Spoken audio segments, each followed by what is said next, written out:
Olá, e aí, tudo bem com você? Tranquilo? Está estudando muito? Já fez os mapas mentais que outro dia sugeri para você? Ah, você não assistiu a aula que eu sugeri o mapa mental? Então procura lá. Sugiro que você vá organizando todos os seus conhecimentos em mapas mentais, vai fazendo aquelas caixinhas, vai estudando continuamente. Não adianta estudar na véspera, né, gente? Estudar na véspera, nossa, é um desespero, né? Cria lá teu horário de estudo bonitinho, define assim, olha, todo dia eu vou estudar 1 hora, ou todo dia eu vou estudando no ônibus, no trem, no metrô, sei lá onde você vai estudando, mas estuda porque os concursos estão cada vez mais concorridos e quem se preparar melhor, óbvio que vai ter muito mais chances, não é verdade? Hoje, nossa discussão aqui é sobre os parâmetros curriculares nacionais. E eu vou falar deles aqui de uma forma bem geral. Porque a gente sabe que existem parâmetros para o ensino fundamental, parâmetros para o ensino médio, existem parâmetros para os anos iniciais do ensino fundamental, parâmetros para os anos finais por disciplina. Então, a gente tem várias coisas aqui. Lembra que aqui é uma visão geral, a gente vai falar basicamente, prioritariamente, aqui nesta aula dos parâmetros para o ensino fundamental, e eu preciso que você tenha toda a atenção do mundo para algumas coisas que a gente vai discutir aqui, que são, de fato, muito importantes. Então, parâmetros curriculares nacionais. E aí eu trouxe um pedacinho dos parâmetros para iniciar essa discussão. Olha só, os parâmetros curriculares nacionais constituem um referencial de qualidade para a educação no ensino fundamental e em todo o país. Sua função é orientar e garantir a coerência dos investimentos no sistema educacional, socializando discussões, pesquisas e recomendações, subsidiando a participação de técnicos e professores brasileiros, principalmente daqueles que se encontram mais isolados, com menor contato com a produção pedagógica atual. Bacana, né? Isso é texto dos parâmetros, tá? Que se você não sabe, basta você digitar lá no Google, né? Vai lá no seu Google, Parâmetros Curriculares Nacionais do Ensino Fundamental, e baixa os livros e depois lê profundamente. Primeiro volume, que é o volume introdutório, é bem interessante, tá? Dá uma lida que tudo que eu trago aqui saiu de lá, tá? Então, veja só. Referencial de qualidade. Gente, se é um referencial de qualidade, óbvio que a gente não está falando de uma lei.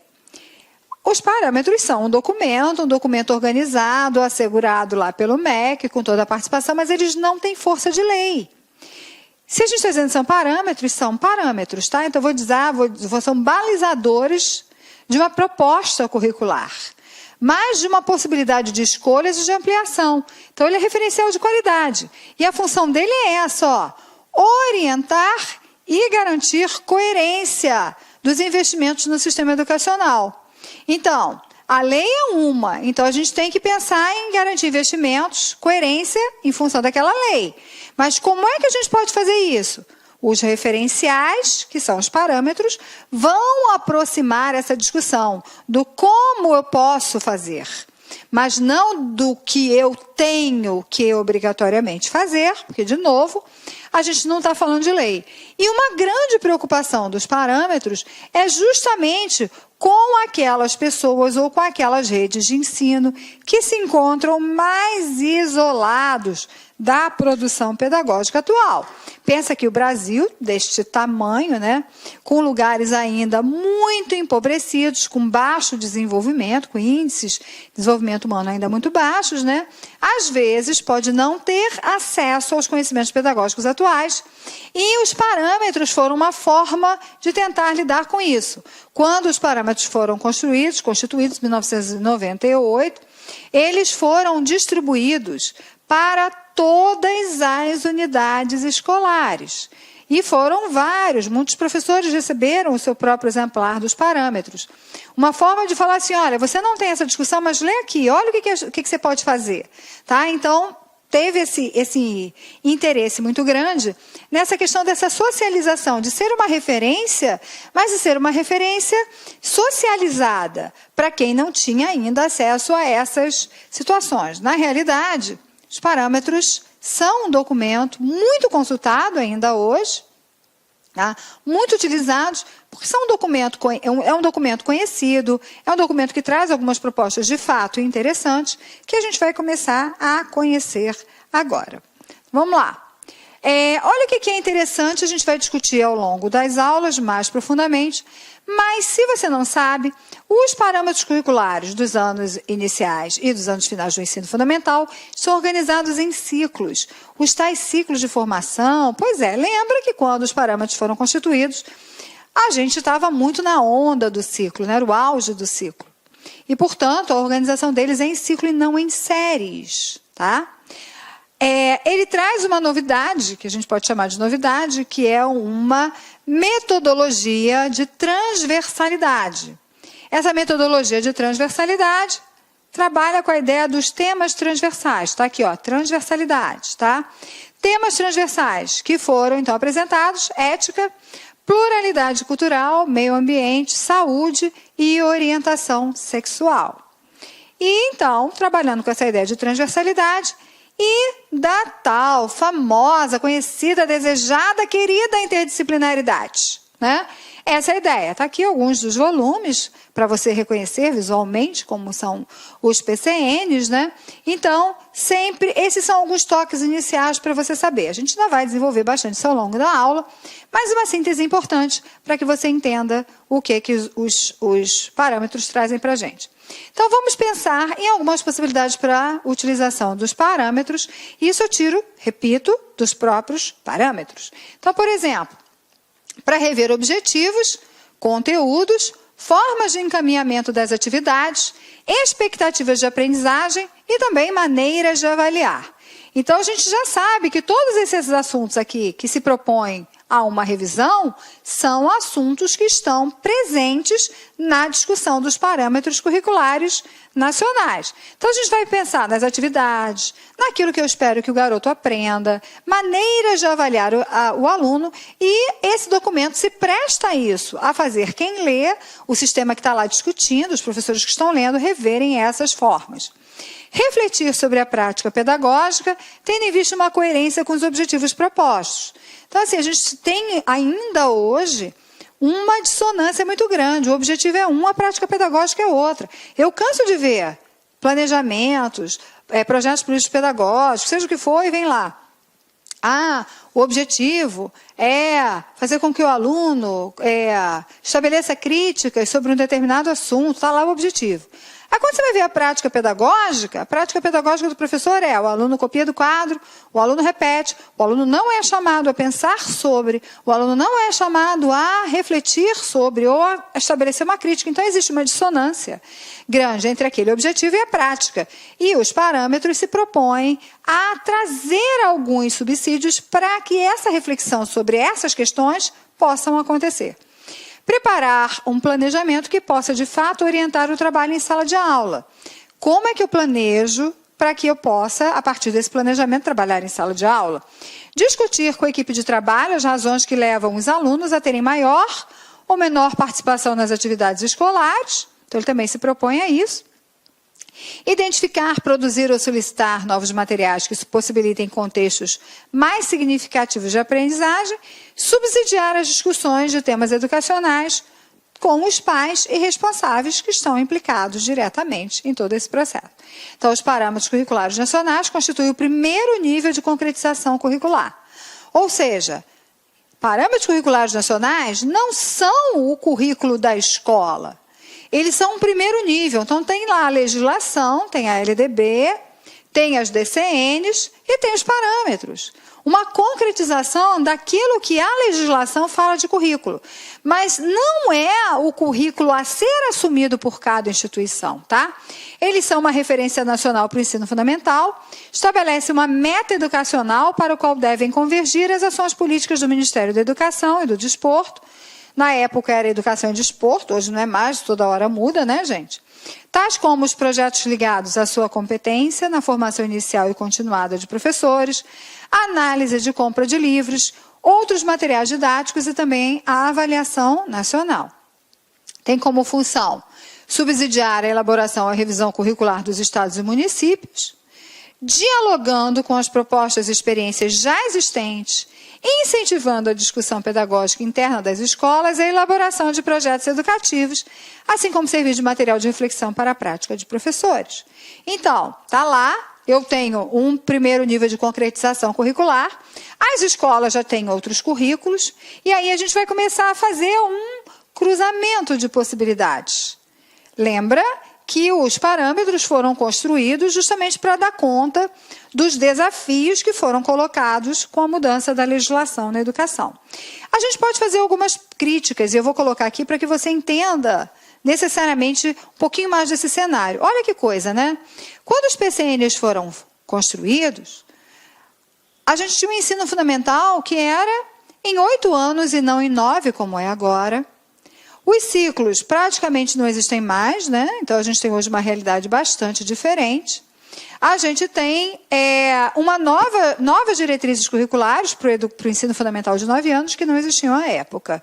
Então a gente tem que fazer uma leitura do documento contextualizando o tempo histórico no qual ele foi criado e entendendo que existem algumas situações hoje que não são contempladas por este documento, tendo em vista que ele é um documento bastante anterior. Mas nem por isso ele perde a sua qualidade. Ele é um documento de bastante qualidade, bastante interessante para a consulta dos professores e das redes de ensino. Os parâmetros estão situados historicamente, não são princípios atemporais, como eu estava falando para vocês. Sua validade depende de estar em consonância com a realidade social, necessitando, portanto, de um processo periódico de avaliação e de revisão a ser coordenado pelo MEC. A gente tem agora autorizada, né, a nova Base Nacional Comum Curricular, e, com certeza, essa base traz algumas coisas que já são bem mais atualizadas em relação aos parâmetros curriculares nacionais, tá? Então, a gente já tem que começar a pensar que algumas revisões, sim, são possíveis dentro deste cenário.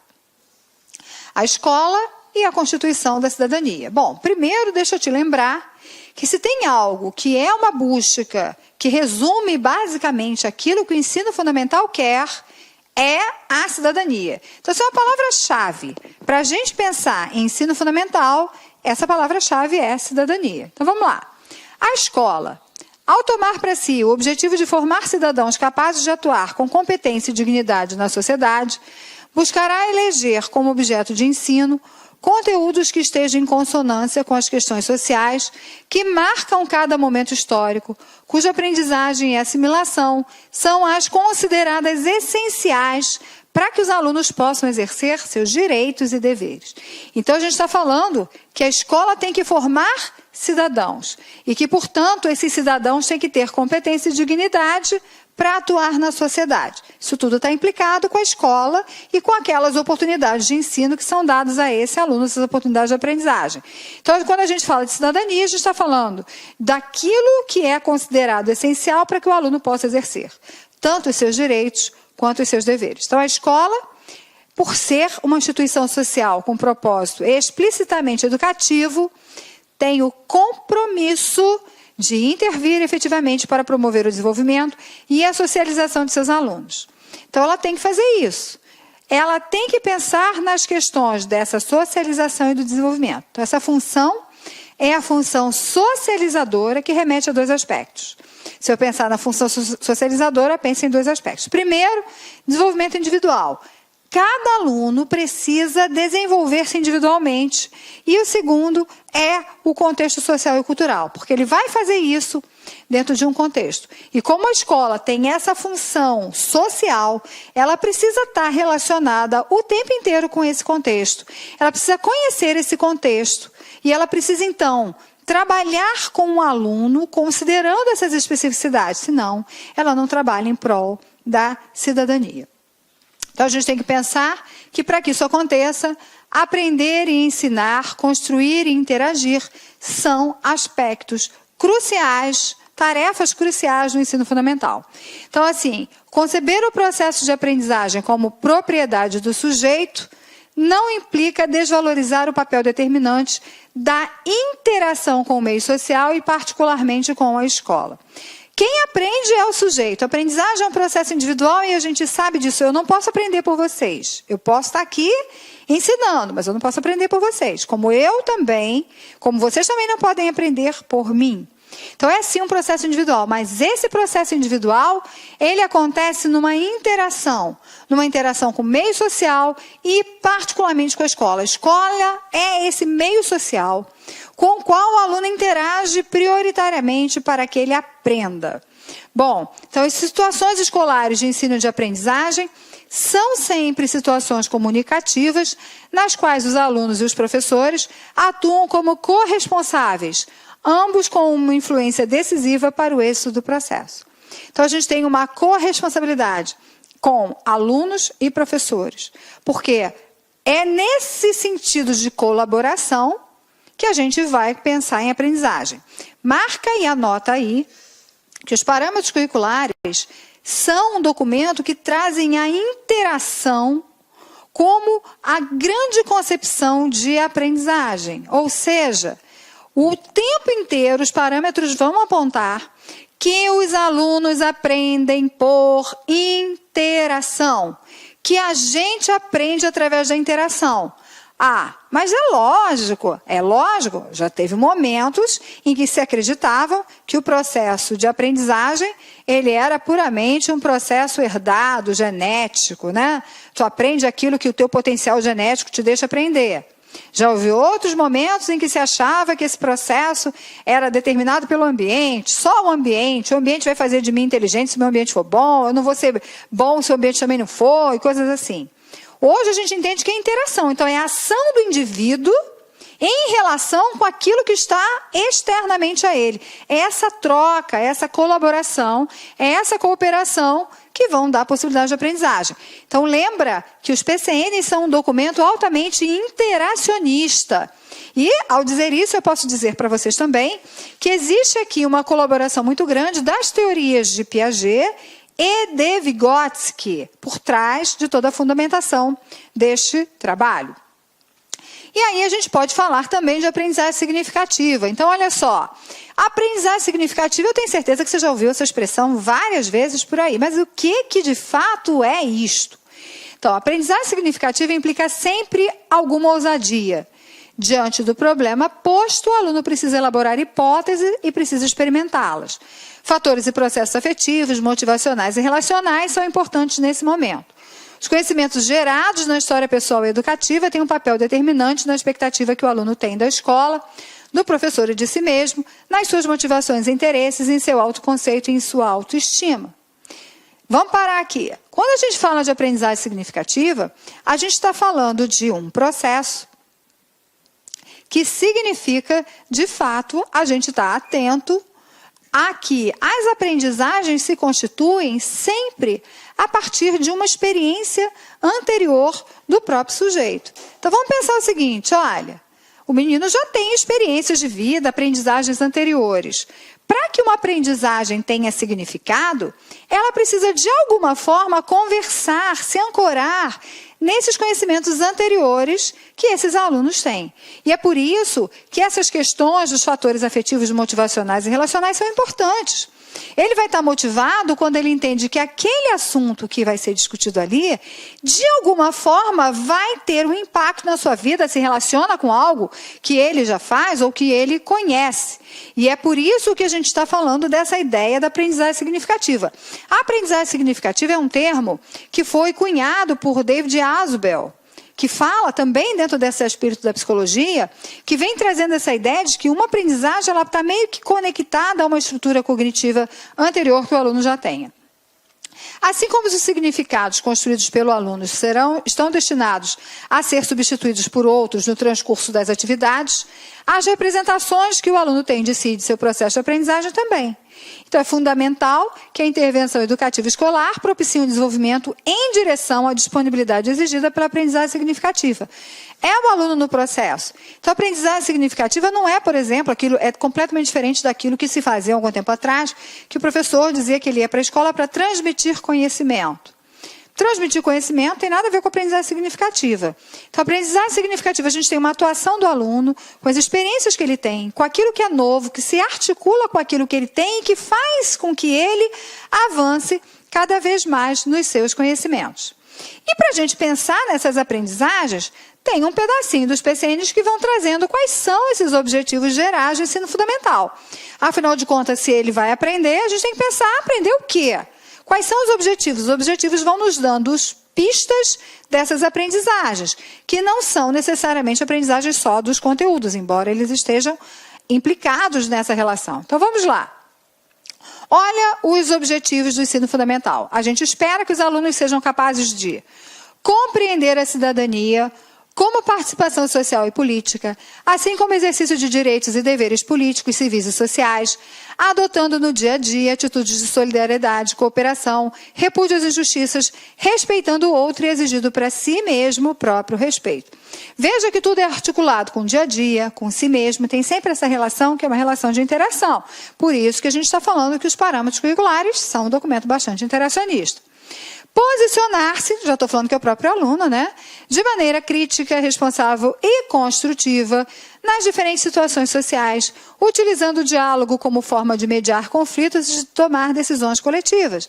De novo, é aquela atuação sempre do sujeito, que está pensando inclusive na possibilidade de mediar conflitos, de se posicionar, de criticar. Conhecer características fundamentais do Brasil nas dimensões sociais, materiais e culturais, como meio para construir progressivamente a noção de identidade nacional e pessoal e o sentimento de pertinência ao país. Então, assim, não é você ter amor à pátria só porque você nasceu brasileiro. É uma construção de uma relação, de um pertencimento que se dá a partir do conhecimento que o indivíduo tem dessas características brasileiras. Conhecer e valorizar a pluralidade do patrimônio sociocultural brasileiro, bem como aspectos socioculturais de outros povos e nações, posicionando-se contra qualquer discriminação baseada em diferenças culturais, de classe social, de crenças, de sexo, de etnia ou outras características individuais ou sociais. Então, olha só. Pluralidade do patrimônio sociocultural, né? É plural o nosso patrimônio. A gente usa muito essa palavra hoje, diverso, para dar conta da diversidade. Porque ele é plural, são múltiplas coisas e múltiplas coisas diferentes, né? Então, essa é a ideia de que o aluno conheça essa possibilidade, para que, com isso, se ele conhece, ele passe a respeitar. E, ao respeitar, todas as questões de preconceito sempre diminuam.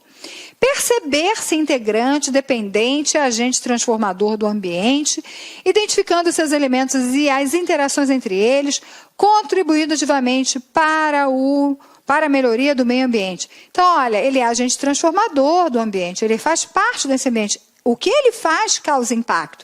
Ele tem que se perceber dentro dessa relação.